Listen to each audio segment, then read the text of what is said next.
Hello and welcome to Team Franco Bodybuilding Podcast. We are on episode 50.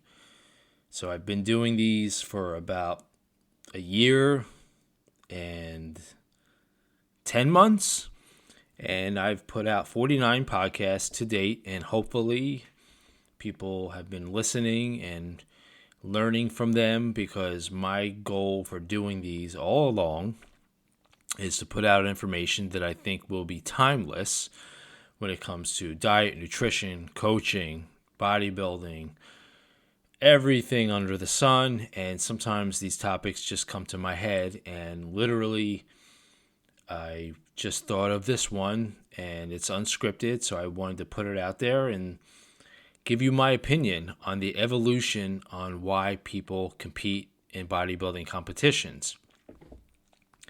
Now, the evolution simply means people do evolve on why they compete.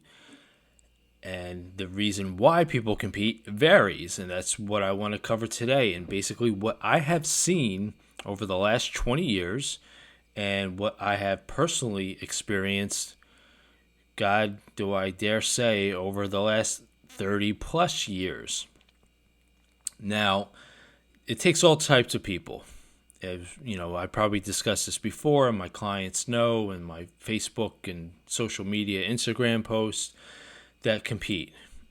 It can be anywhere because you want to reach a goal, just look good on stage, because you want to win, and so on and so on. And I don't want to get too far ahead and give the spoilers, but way back when, as you know from listening, I competed in 1990 as my first competition, and I was 19 years old. That type of person, when I was that age, it was just trying to get on stage because I had the love of bodybuilding. I had the passion from watching the guys in the 1980s. I've probably said this before. My brother competed a couple times in the mid-'80s as a teenager, so he certainly inspired me. And it was just the passion of wanting to get on stage to see if I had enough muscle to belong on stage. So it was, honestly, it was innocent and pure. So even today, you will see people who just have that passion of competing. They might have been inspired by another competitor or, a pro competitor, and they have no aspirations of, trying to make it in the sport, but just want to see if they belong, because they enjoy weightlifting. They enjoyed seeing their body change. And to me, that is where it all begins. And unfortunately, nowadays, some people just don't have that passion. They compete for the wrong reason. And I'm going to get into that a little bit down the road. So that's the first thing.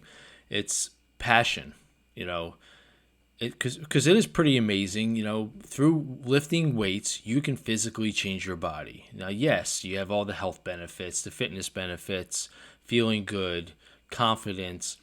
But to change it enough to wear next to nothing on stage, to me, is a phenomenal thing. And when I run across the younger generation that compete in my shows, and I see that and I talk to people backstage, to me, that's where it really should begin. And unfortunately, sometimes you see that go away. So that person then eventually evolves. Okay, they had the passion of competing, and then you always hear the term, I got the bug. Now, when they get the bug, that can be a couple of things. One, because they just love the process. The process of working themselves up, dieting down, being on stage, the camaraderie, buying a new suit, the tanning, the whole thing, the pampering. And that is the bug. And that can sometimes keep you going. But in addition to having the bug, you also want to win, right? It is a competition. And a lot of people that do compete have been athletes prior because, they could have been competitive gymnasts, swimmers, bikers, runners, baseball players, football, whatever.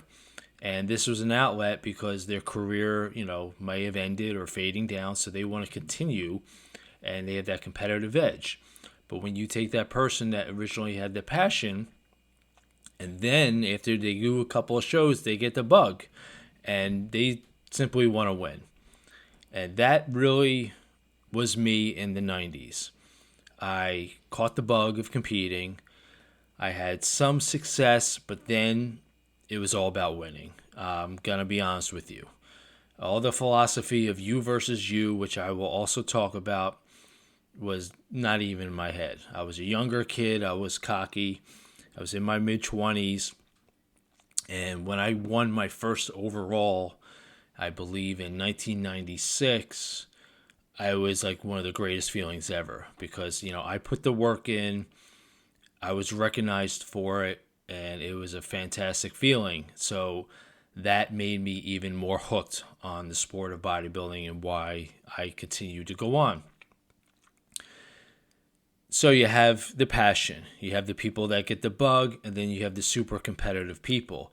The one tough part that I learned as I aged and continued to compete, those who are the super competitive people can take one of two avenues, and that is the next thing I'm going to talk about. They could take the avenue of I'm going to do anything possible to win, or you have that person that loves to win but also realizes that they can't control everything. And the journey then becomes a little bit more important as they age. Let's talk about the first one. That person that had the passion, you see where I'm going, they caught the bug, they got competitive, they had that taste of victory, but then will do anything.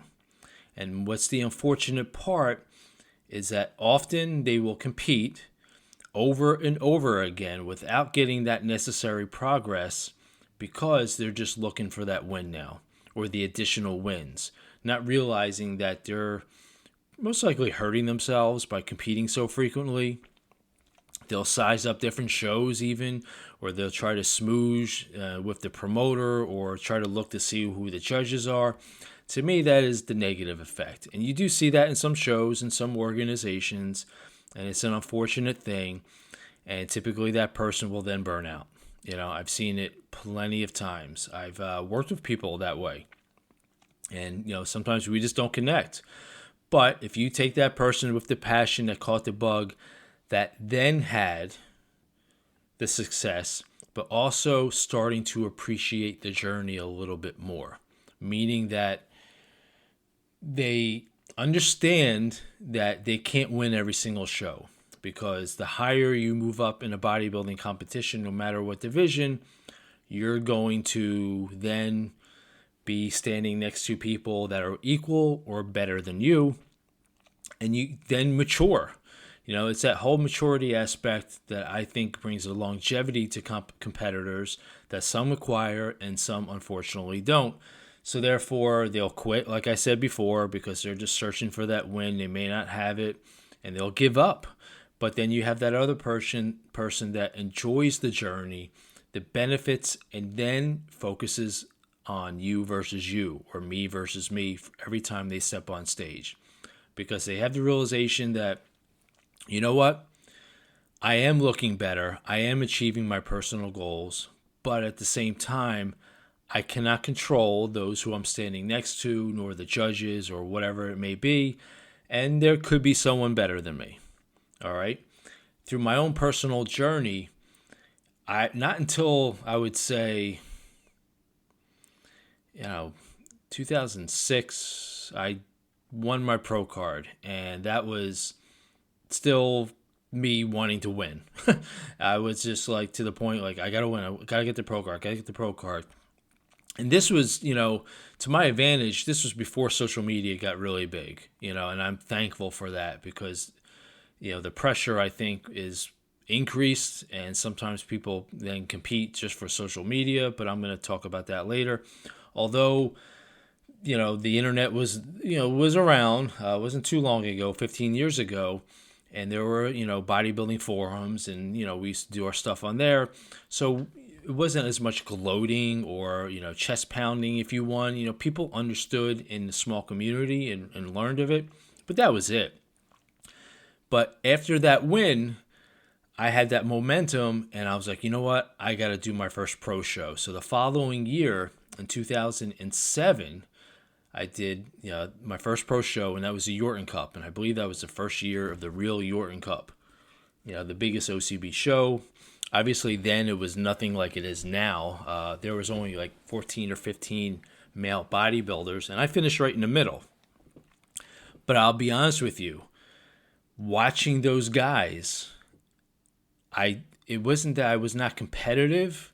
I just wanted to belong on stage, and I think it was a turning point for me as far as maturity goes, where I was just so proud, to be on the pro OCB natural bodybuilding stage, and then to compete against these elite guys who do have a great history, that continued.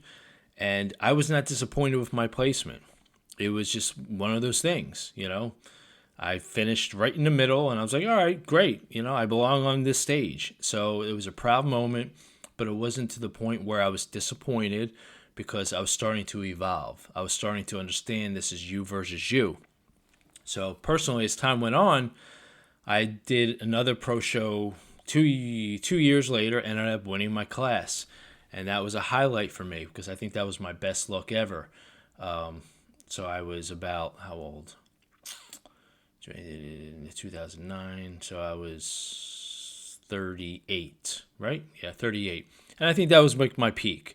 And I'm not ashamed to say that, I don't look like, how I did back then. It is what it is. But I was evolving, okay? Because I then was getting back that passion that I originally had. So I think that's the biggest part when it comes to bodybuilding.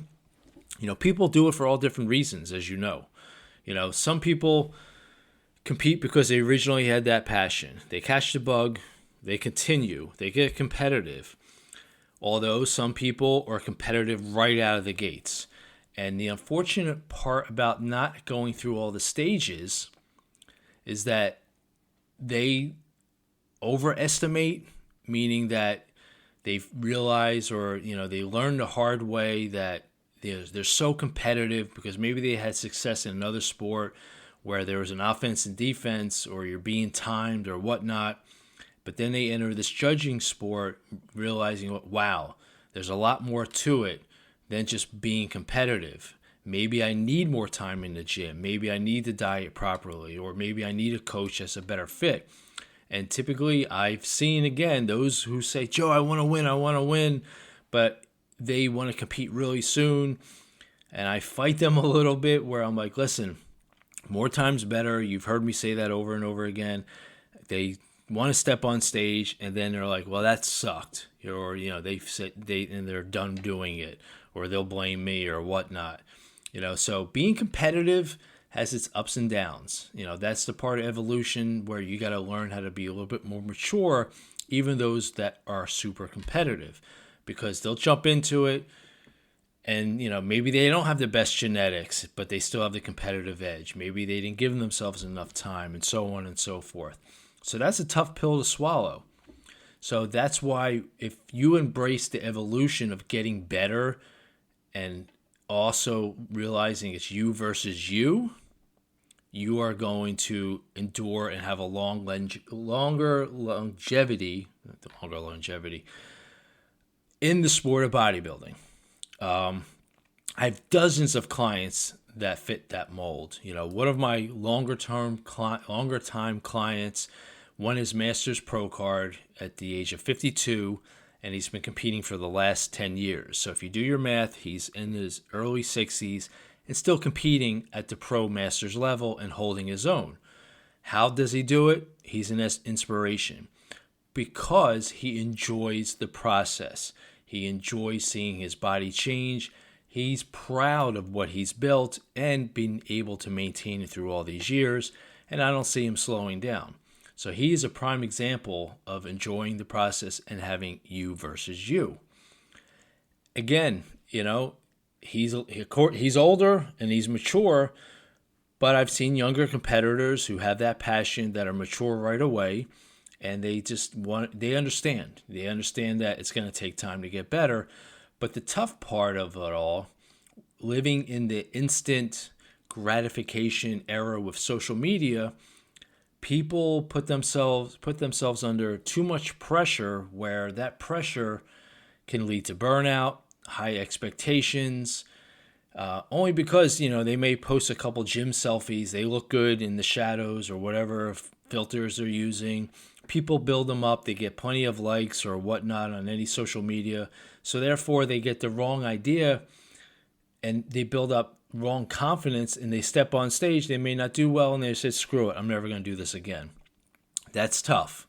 I'm glad I kind of started this journey at a young age before all this, influence of social media, because the pressure can be tough. I can relate to that because I have a young daughter and I see it going on with her a little bit. So I try to steer her away and remind her, you know what? You have plenty of years ahead of you. You have a fantastic physique. It's going to continue to improve, but you got to stay in your lane and stay in your path so you understand and respect the evolution that bodybuilding can bring.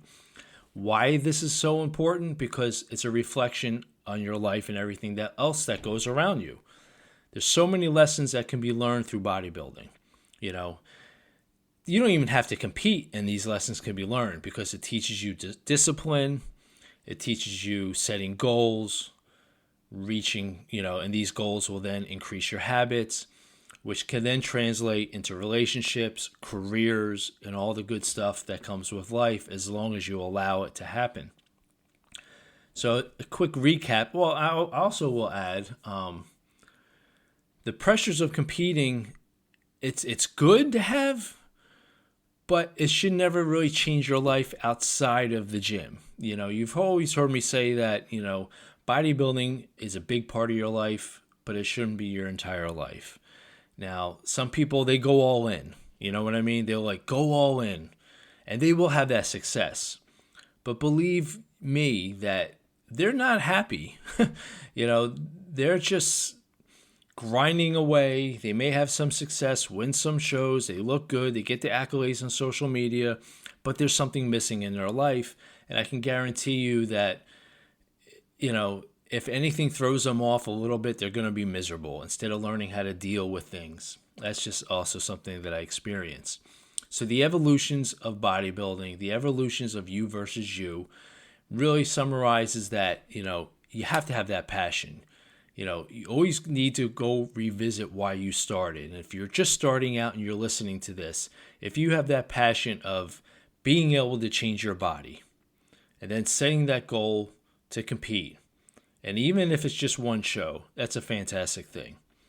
But if you catch that bug and you start becoming competitive, make sure it's for the right reasons, meaning that you're doing it for yourself and you want that self-improvement at a higher level. But if you get knocked on your ass, don't take it personally, because the higher you climb in the natural bodybuilding ranks, you're going to be up against other people, from all across the country doing the same pro show that you're doing. And it's a true character builder. It teaches you lessons. It teaches you, humility. But at the same time, and with the right attitude, you can progress. You can get better. And as long as you give yourself the time, you can reach any goal that you want. So that's my little take on bodybuilding evolution, you versus you. Hopefully it's been helpful and give you guys some insights. It's just something that came up in my head and wanted to put it down on audio here, and hopefully you guys enjoyed it. So if any questions or concerns, please hit me up, fitfranco@verizon.net. Interested in coaching, Team Franco Bodybuilding on Facebook, Instagram, teamfrancobodybuilding.com. And if you guys have any suggestions for future podcasts, hit me up. And I would really appreciate you share these with others who you think might be interested in listening, as long as you think it's interesting. All right, guys, take care.